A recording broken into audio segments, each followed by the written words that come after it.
evangelical Christians are 100% all in for Israel. To my opinion, there's two reasons for this. There's the biblical prophecy. I get that. I'm not even going there.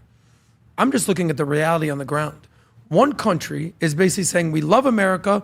We're your friend. We're your ally. We're here for you. Maybe we negotiate a little bit stronger than you would like us to, because if you've ever been to the Middle East, it's a negotiation. Yeah. The other side is shouting death to America. They're burning the flag. They're fighting wars against you.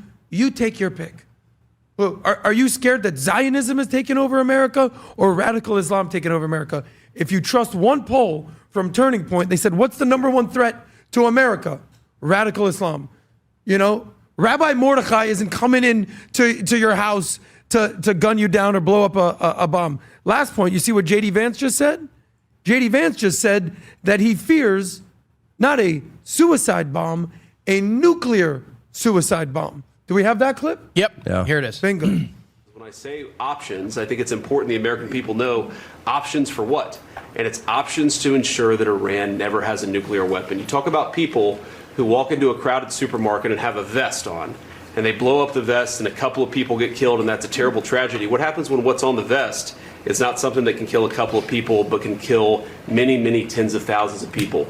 That is the most important American national security objective that exists for any administration at any time, is you don't want the worst people in the world to have a nuclear weapon. That's why the president is doing this. That's why the president cares so much about this particular issue. And Americans aren't stupid. I'll give you three different options. You let me know. Some of them, Adam. Some the majority are. of some Americans are pretty dumb. You're in a crowded room. My neighbor. You hear someone. Idiot. I'm sorry. You hear someone. Which neighbor are you talking about? Don't talk about Tom like that. You're in a crowded room. You're in a crowded park.